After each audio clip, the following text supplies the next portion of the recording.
자,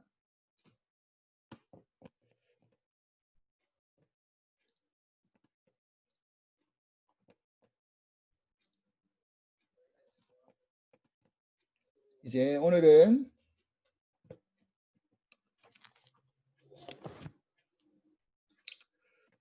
창세기 22장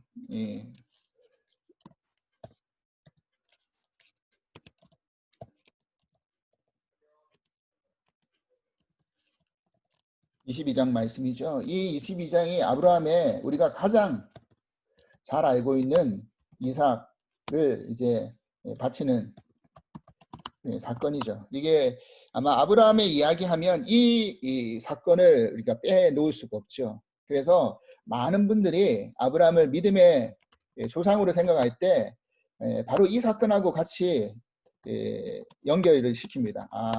아브라함이 하나님이 바치라고 하는 독자 이삭을 바치는 그 믿음 때문에 아브라함을 믿음의 조상이라고 이야기하는 거 아닌가라는 그런 생각을 하죠.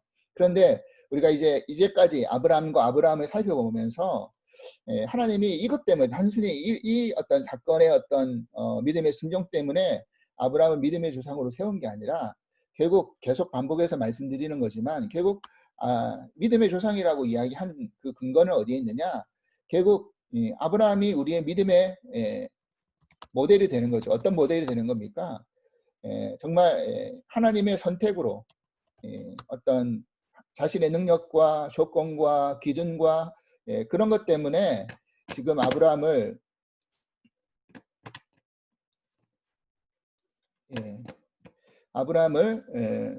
뽑은 게 아니라 하나님의 전적인 선택이죠. 그거는 하나님께서 하신 일이기 때문에 우리가 뭐 여타부타 왜 그런 사람을 뽑았습니까? 할 수가 없어요. 그러니까 그건 은혜죠.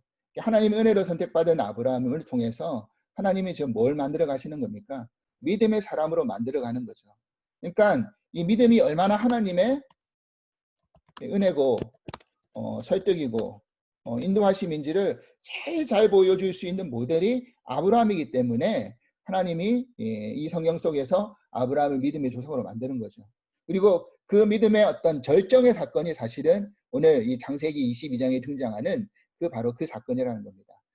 독자 이삭을 바치는 사건. 근데 이 독자 이삭을 바치는 사건은 우리가 나중에 살펴보겠지만 단순히 그냥 이삭 아들 하나 바치는 사건으로 끝나는 게 아니라 하나님의 먼 계획 속에 이것이 어떤 의미가 부여되고 있는지 어떤 의미가 되는지에 대한 것들을 우리가 살펴보면 이것이 그냥 단순한 어떤 신앙의 어떤 테스트로서의 이삭을 바치는 것으로 끝나는 것이 아니구나라는 것을 알 수 있다는 것입니다. 오늘 그 22장 1절에 보니까 그렇게 시작을 하고 있습니다. 그 일 후에라고 그러죠. 그 일 후에 하나님이 아브라함을 시험하시려고 그를 부르시되 아브라함아 하시니 그가 이르되 내가 여기 있나이다. 자, 이 1절 안에 참 여러 가지 담겨진 그런 시사하는 바가 커요. 그러니까 먼저 그 일 후에라고 했습니다. 이 그 일 후에라 할 때 이 그 일은 어떤 일을 말하는 겁니까? 그것은 바로 앞장 21장의 내용이겠죠. 이 21장의 내용에 뭐가 등장하는 겁니까? 이 21장의 내용에 그 이스마엘을 내보내죠. 그죠? 이스마엘을 내보냅니다. 이 사건이 있은 이후에라는 거예요.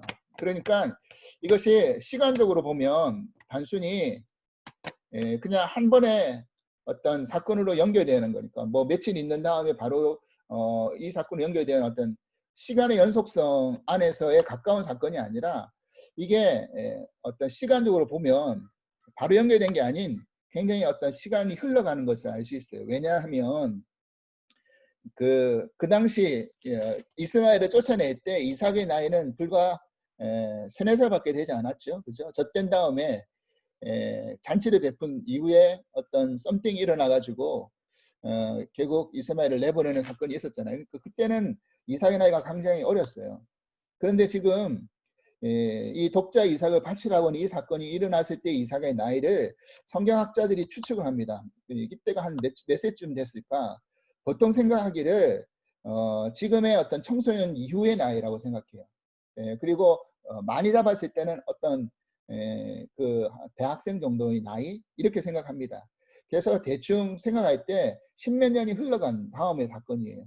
이 루에라는 사건이. 왜 그렇게 추측을 하느냐면, 보시면 나중에 아브라함이 그 모리아산에 가가지고 이제 번제를 드리러 올라갈 때 6절에 보니까 아브라함이 이에 번제 나무를 가져다가 그의 아들 이삭에게 지었죠. 아들 이삭에게 번제 나무를 지웠어요. 자, 이게 3, 4살 된 아이한테 나무를 지운다는 게 말이 됩니까? 그리고 모리아 산이잖아요. 그러니까 단순한 어떤 그 평지도 아니고 이 모리아 산 위에 나무를 지고 올라가야 돼요. 뭐 나무 한두 개를 지었겠습니까? 어떤 재물을 번제로 드리기 위해서는 굉장히 많은 양의 아마 나무가 필요할 거예요. 그냥 뭐 그냥 단순한 어떤 모닥불 수준의 그런 나무가 아니라는 겁니다. 제 번제를 드리기 위한 어떤 나무라고 한다면 꽤 무거운 짐일 거라는 것을 추측해 볼 수 있겠죠. 그것을 아들한테 지우고 산에 올라가게끔 했어요. 이게 뭐 나중에 말씀드리기 좀 또 다른 상징된 것과 연결되는 거지만, 그러니까 이 정도의 어떤 무게, 이 정도의 길이를 가지고 짊어질 수 있는 나이가 몇 세쯤 됐겠는가를 추측해 볼 수가 있는 거죠. 그래서 이게 청소년 이후의 나이일 것이다. 그래서 보통 뭐 한 17세에서 뭐 20세 정도 되지 않았나. 그래서 히브리어에 이 아이라는 단어가 있거든요. 오전에 뭐 아이라는 이 히브리어 단어도 그냥 단순한 어린아이를 말하는 게 아니라 어떤 청년의 아이를 표현할 때 이런 표현을 쓴다고 이야기합니다. 그래서 어느 정도 나이가 있는 그런 아이가 될 것이다. 그래서 그 일 후에라는 것이 단순한 어떤 시간적으로 바로 연결된 사건은 아니라는 것을 우리가 추측해 볼 수 있고요. 이때 하나님이 아브라함을 이제 시험하시려고 했다 그래요. 이 시험. 우리가 성경에서 나오는 시험이 두 가지가 있는데, 하나는 템페이션 있죠. 유혹. 시험하려고 한다. 사단이 예수님을 시험하려고 했다라는 건 그때 이 시험은 템페이션 유혹이요. 근데 여기서 말하는 시험은 테스트죠. 근데 이 테스트는 어떤 걸 말하는 겁니까? 증명하기 위한 거예요. 증명하기 위한 거. 증명을 위한 테스트입니다. 우리가 어릴 때 시험을 보는 이유는 뭡니까? 시험을 하는 이유는 지금 이 아이가 우리가 어느 정도 수준으로 공부했는지, 이것을 배울 만한 건지, 또 이 과정을 통과할 만한 건지, 이것을 얼마나 알고 있는지, 이것을 우리가 파악하기 위해서 시험을 치는 거잖아요. 테스트를 보는 거잖아요. 그래서 그 테스트를 통과할 때만이 그에게 자격을 주고 그가 할 수 있게끔 인정해 주는 거지 않습니까? 마찬가지라는 거예요. 그래서 내 수준을 사실은 증명하는 과정입니다. 증명하는 과정이죠. 근데 이게 뭐 아브라함의 수준을 증명했다기보다는 하나님이 이 과정을 통해서 뭔가를 이야기하고 싶었던 게 있었습니다. 증명해 보여주고 싶으신 것이 있었어요. 그러니까 아브라함의 어떤 믿음을 증명하는 것라기보다는 하나님께서 뭔가를 증명하고 싶었던 거예요. 아브라함을 통해서, 이 사건을 통해서 뭔가를 이야기하고 싶었던 거예요. 우리가 이 포인트로 이거 접근해야 되는 겁니다. 시험하시려고 그를 부르셨는데, 지금 아브라함하고 하나님이 부르셨을 때 바로 아브라함이 뭐 하고 있습니까? 내가 여기 있습니다. 있나이다. 하고 바로 응답했잖아요. 자, 이게 지금 하나님과 아브라함의 관계 속에서 어떤 입장인지를 우리가 알 수 있어요. 자, 우리가 부름 앞에 응답한다는 게 사실은요, 관계가 온전치 않으면 이게 잘 안 되잖아요. 그죠? 우리가 관계가 서먹서먹하다든지, 관계가 틀어졌다든지, 또 관계가 서로 원만하지 않으면 누가 불러도 잘 대답도 안 하고요, 금방 응답 안 합니다. 맞죠?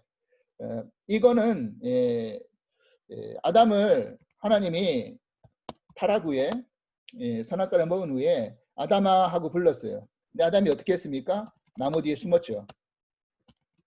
그러니까 뭐예요? 떳떳하지 않은 거죠. 하나님의 부름 앞에 자기의 모습이 떳떳하지 못할 때는 아담이 나무 뒤에 숨잖아요. 자, 엘리 제사장은요, 하나님이 불렀는데 부르는 것도 몰랐어요. 왜요? 영적으로 지금 잠자고 있었기 때문에.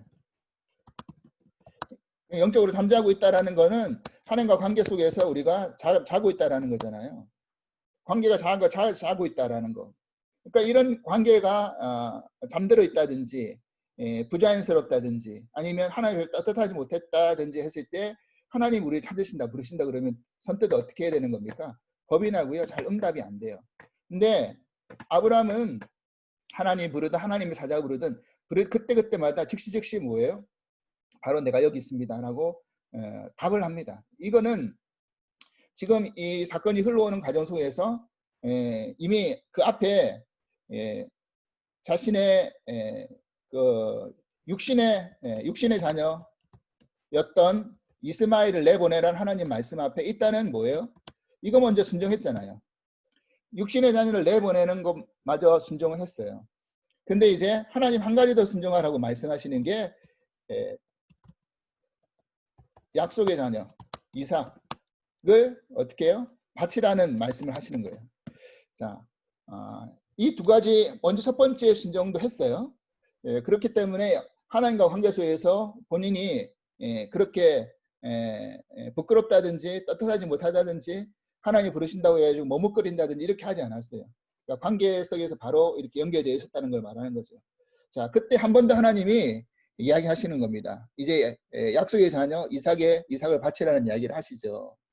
자, 2절입니다. 여호와께서 이르시되 내 아들 내 사랑하는 독자 이삭을 데리고 모리아 땅으로 가서 내게 일러준 산 거기서 그를 번제로 드려라 그랬어요. 자, 하나님이요 갑자기 이삭을 번제로 드리라는 이야기를 하는 겁니다. 자, 이게 참 어렵잖아요. 우리가 이게 지금 강조하는 게 3번이 등장하는데 내 아들, 내 사랑하는 독자, 이삭 이게 다 같은 말이잖아요. 그런데 얼마나 그러니까 그 아브라함에게 있어서 사실은 이스마엘마저 내보내고 아들이라고는 딱 하나 이삭밖에 남지 않았어요. 자, 오늘 제가 성경 말씀 오늘 주일 말씀의 제목이 가이사의 것과 하나님의 것이라는 제목으로 말씀을 예배 드렸는데 이 예배 들으신 분들은 이 말씀의 주제가 뭔지를 아실 거예요. 자, 결국 하나님께서요 우리를 통해서 이야기하시려고 했던 게 뭐냐면 이 가이사의 것은 이 세상을 상징하잖아요. 세상의 왕을 상징하잖아요. 자, 근데 결국 이 세상의 왕을 상징하는 것이 하나의 상징석이지만 그게 결국 뭐냐면 내 것이에요. 내 것을 상징하는 거예요. 왜? 내가 왕이니까. 내가 왕이 되고 싶으니까. 그죠? 뭐 내가 가정 안에서 왕이고 내 스스로 내가 왕이 되고 싶은 거예요. 그죠?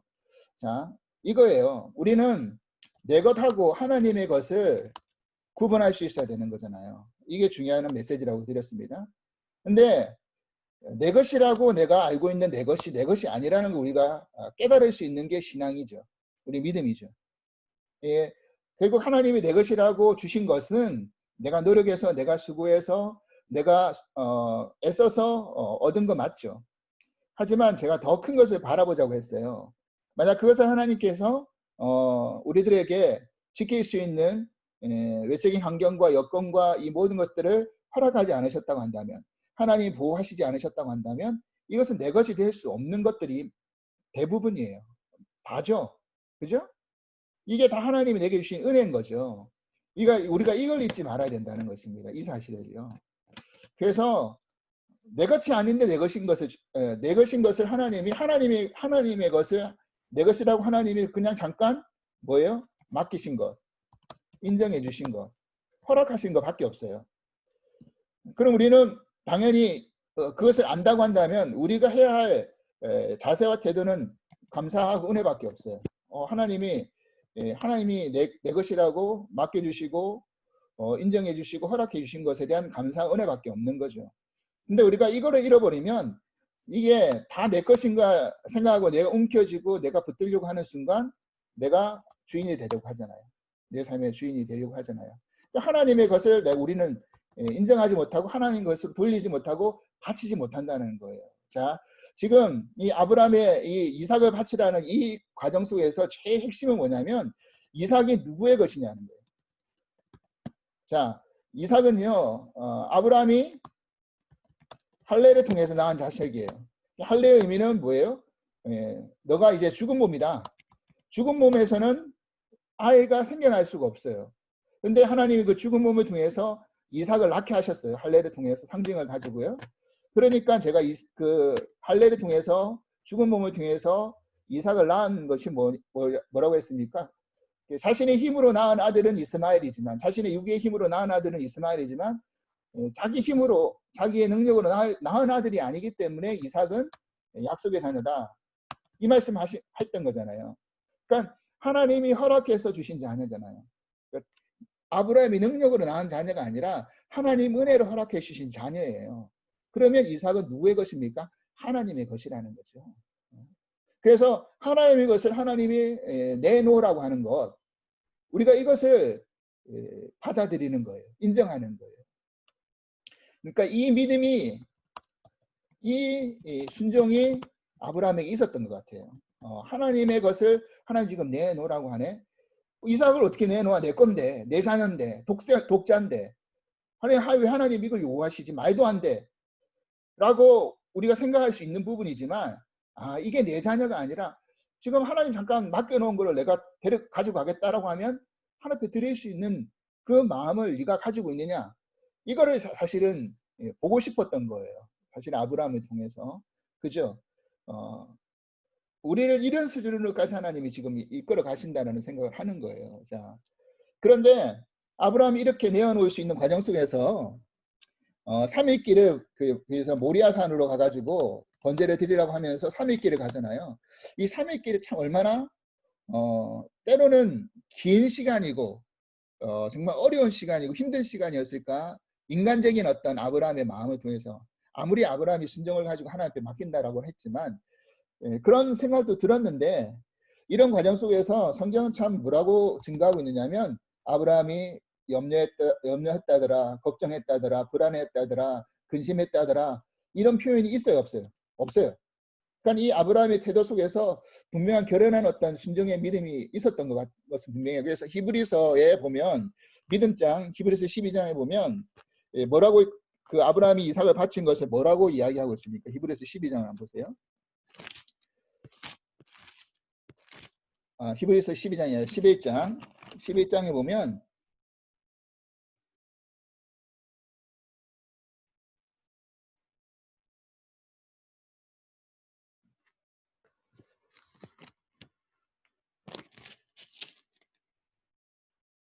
17절 아브라함은 시험을 받을 때 믿음으로 이삭을 드렸으니 그는 약속들을 받은 자로 돼 그 외아들을 드렸느니라 그랬어요. 자, 아브라함이 시험을 받을 때 뭐 했어요?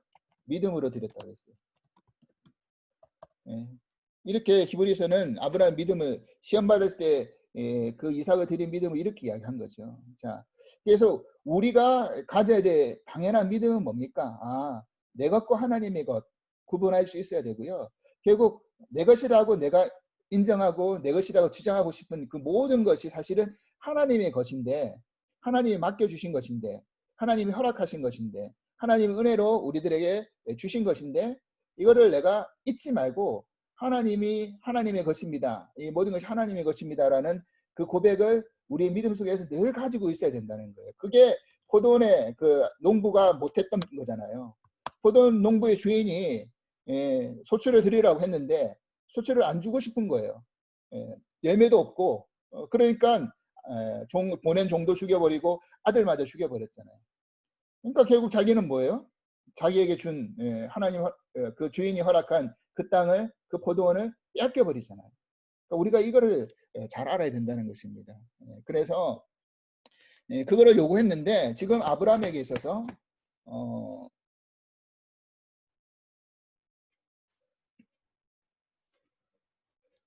가진 중요한 게 있어요. 뭐냐면 이 아브라함이 또 가졌던 하나의 중요한 그 신앙이 있는데 그게 뭐냐면 부활신앙이라는 거예요. 부활신앙. 하나님의 생명의 주권과 주관자. 주관자 되신다라는 것을 이제 고백하고 인정하는 거죠. 자, 이거를 어디에서 힌트를 삼을 수 있느냐면 지금 보니까 5절 22장 5절에 보니까 이렇게 되어 있어요. 5절 말씀 읽겠습니다. 이에 아브라함이 종들에게 이르되 너희는 나귀와 함께 여기서 기다리라 그랬어요. 내가 아이와 함께 저기 가서 예배하고 우리가 너희에게로 돌아오리라. 자, 뭐라고 그랬어요? 우리가 돌아오리라. 자, 이랬어요. 이게 종들에게 왜 이런 이야기 했겠어요? 종들한테 뭐 거짓말할 이유가 뭡니까? 주인이 종한테 왜 거짓말을 할까요? 이거 거짓말이 아니라요. 아브라함의 이거는 참이에요, 참. 이거를 믿었던 거예요. 내가 돌아오겠다. 우리가 돌아온다. 그러니까 내가 돌아온다가 아니라 내가 돌아오리라. 제사 드리고 돌아오겠다가 아니라 우리가 돌아오겠다고 했잖아요. 우리가. 여기서 우리는 당연히 이삭을 포함하는 거죠. 그죠? 제단에 제물 드리고 우리가 돌아오겠다라는 거예요. 자, 이 믿음이 무슨 믿음입니까? 하나님이 생명의 주관자 되시고 주권자 되시고 하나님이 이것을 내어놓으라고 하셨지만 하나님이 그 생명의 주관자 되신다고 한다면 데려가신 이삭마저도 다시 돌려주실 것이다라는 그 믿음이 아브라함에 생겨난 것 같아요. 그 믿음이 있었던 것 같아요. 그래서 내가 돌아오겠다라는 표현을 쓴 거죠. 결국 아브라함은요 이삭을요 죽이려고 이미 작정했어요. 이게 무슨 말이냐면요. 그러니까 이 부활신앙을 가지고 있다고 해가지고 하나님이 살려주시겠지라고 마음은 먹었지만 이게 칼을 들고 내리치려고 하는 이 장면 속에서 아브라함이 계산되고 계획한 게 아니라는 거. 뭘 말하는 거냐면 하나님 내가 이런 액션 취하면 이런 액션 속에서 딱 하나님 막으시겠지. 하나님이 죽이지 말라고 하시겠지. 라고 계획하고 계산한 게 아니라는 거예요. 그러니까 이미 아브라함은 작정했어요. 뭘 작정한 겁니까? 드리기로 작정했던 이 마음속에 이 마음과 또 칼을 들어서 내려치려고 했던 그 마지막 행동 속에서는 뭘 한 겁니까? 이삭을 이미 자기 마음속에서 떠나보낸 거예요. 죽인 거예요. 죽였어요. 근데 그거를 하나님께서 막으셨죠. 자, 그 이스라엘이 출애굽에서 출애굽 통해 가지고 애굽에서 나와서 가나안 땅으로 갈 때 마지막 시험이 마지막 그 재앙이 장자의 어떤 죽음을 통해서 그것을 이제 6월절의 어떤 그 사건을 통해 가지고 이제 나오는 거잖아요. 이 장자의 죽음이 뭡니까? 장자가 죽었습니까? 안 죽었습니까? 이스라엘 백성의 장자는 안 죽었어요. 근데 대신 누구를 죽였습니까? 무엇을 죽였습니까? 6월절에 어린 양이 죽었잖아요. 대신 죽었잖아요. 그죠? 6월절 어린 양이 대신 죽었어요. 그러니까 결국 장자가 죽은 거나 마찬가지예요. 어린 양이 죽었기 때문에 그걸 이제 대신 제물로 대체시킨 것밖에 없다라는 거예요. 자, 이삭을 이미 죽이기로 작정하고 죽이기로 마음먹었던 이 행동 자체는 이미 아브라함에게서 이삭을 내어놓고 죽인 그런 모습이라는 거예요. 근데 하나님은 이런 이삭의 행동과 그 마음을 아셨기 때문에 어떻게 하셨습니까? 마지막에는 막으셨죠. 그리고 뭐 했다고 이야기하고 있습니까? 하나님이 아브라함의 고백처럼 그 이삭이 물어봤어요.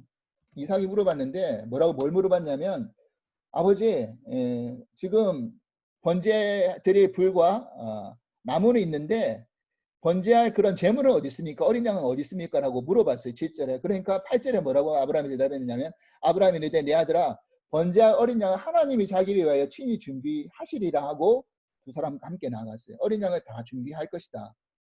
이미 준비하셨다라고 이야기했잖아요. 근데 그 말이 사실은 빈말이 아니었어요. 하나님이 준비하셨죠. 실제로 준비하셨어요. 그래서 풀 속에 보니까 아브라함이 죽이려고 했던 것을 멈추시고 풀 속에서 보니까 순양이 준비되어 있었어요. 그래서 이것이 여호와 이레라고 이제 우리가 하나님이 준비하셨다라는 그 말로 우리가 기억되어진 유명한 성경에 나오는 말이죠. 자, 근데 이제 이 사건이 결국 어떤 사건하고 연결되어 있는지 이제 우리가 제일 중요한 핵심이 바로 이겁니다. 뭐냐면요. 하나님이 어린 양을 순양을 준비해 놓으셨는데 이게 결국 어디까지 연결되느냐.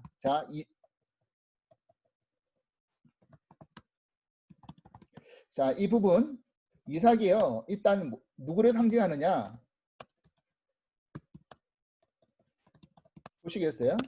자, 6절의 그림을 보면 어떤 그림이 떠오릅니까? 한번 잘 생각해 보십시오. 6절에 아브라함이 이에 번제나무를 가져다가 그 아들 이삭에게 지우고 자기는 불과 칼을 손에 들고 두 사람이 동행하였다. 자, 번제할 나무를 지고 갔어요. 뭐가 떠오르십니까? 예수님이 십자가 나무를 지시고 골고다 언덕으로 올라가는 장면이 떠오르지 않으세요? 그죠? 죽으러 가기 위해 예수님이 십자가의 나무를 지셨잖아요. 그런 것처럼 이삭이 자기를 태울 그 번제 나무를 지고 모리아산으로 뚜벅뚜벅 걸어가잖아요. 이게 이제 이삭이 예수님의 모형이라는 것을 우리들에게 상징적으로 보여주고 있는 것이죠. 그래서 아브라함이 이삭을 드리는 사건, 하나님이 이삭을 내어놓으라고 하는 사건, 이 사건은 뭐예요? 나중에 이 십자가의 구원의 사건하고 그대로 연결되어 있다는 겁니다. 다시 말해서 지금 이 모리아산이라는 걸 성경적으로 봤을 때 하나님 갑자기 왜 모리아산으로 가라고 하셨을까? 이 모리아산이 나중에 다윗이요. 그 타작마장 인구조사를 잘못해가지고 그 하나님 앞에 회개하면서 번제 드리고 했던 타작마장이 있었던 곳이 바로 이 모리아산이에요.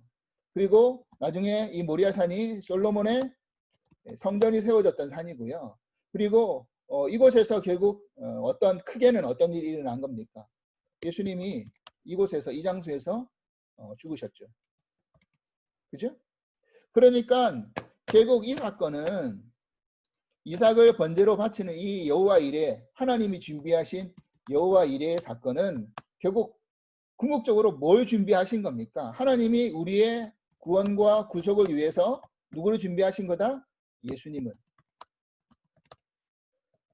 예수님을 어린 양으로. 예수님이 결국 6월절에 어린 양이라고 그렇게 우리들이 이야기하잖아요.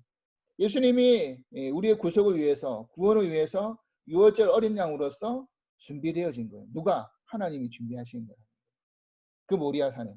장차 나중에 시간이 지나가서 그렇게 모리아산에서 하나님이 그 어린 양을 통해서 하나님의 그 때를 예비하시고 준비하셔서 그 구속의 역사를 펼쳐나가시는 것이죠. 이 사건하고 연결되어 있다는 것입니다. 하나님은 이삭을 완전히 죽이시지는 않았지만 여호와는 완전히 죽으셨잖아요. 그리고 다시 부활하셨잖아요. 그러니까 하나님이 자신의 독자를 우리를 위해서 내어놓으시는 이 놀라운 사랑의 결정의 사건이 바로 이 사건하고 같이 연결되어 있다는 것을 우리는 기억해야 된다는 것입니다. 그래서 단순히 여호와 이레가 하나님이 우리의 삶 속에서 어려운 일이 있을 때마다, 힘든 일이 있을 때마다 하나님이 여호와 이레로 다 준비해 놓으시겠지, 그냥 단순히 이런 것으로만 우리가 여호와 이레를 생각하지 마시고요. 이 여호와 이레, 궁극적인 여호와 이레가 뭔가, 결국 하나님이 우리의 구속과 구원을 위해서 예수 그리스도를 우리에게 예비해 놓으시고 준비해 놓으셨다는 것을 상징적으로 보여주기 위해서 지금 아브라함이 이삭을 드리는 이 사건 속에서 오버랩 시켜 놓으신 거예요. 감춰 놓으신 거라는 그 사건은. 우리가 이것을 기억할 수 있어야 된다는 것입니다. 그래서 이 아브라함의 22장의 이 이삭을 바치는 사건이 왜 제일 중요하고 이 결정적인 사건인지를 우리 모두 기억하실 수 있었으면 좋겠습니다. 그래서 우리가 결국 그 하나님의 준비하심과 그 구속과 그 은혜가 아니었다고 한다면 우리 모두는 온전히 구원을 받은 자로서 살아날 수 없었다라는 것을 우리 모두 기억하시고요. 오늘 이 속에서 정말 하나님에 대한 우리의 믿음의 자세가 어때야 될지를 다시 한번 생각해 보실 수 있는 그런 시간이 될 수 있기 원합니다.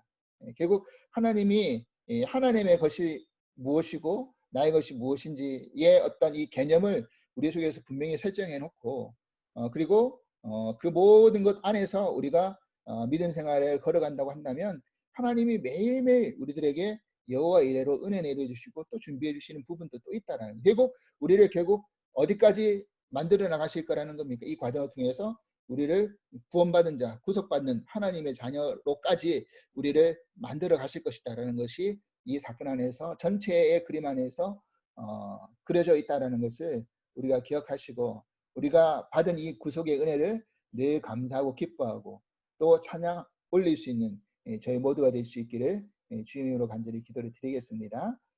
기도하겠습니다. 하나님 아버지 감사합니다. 오늘 이 놀라운 구속의 은혜를 깨닫게 해주시니 감사드립니다.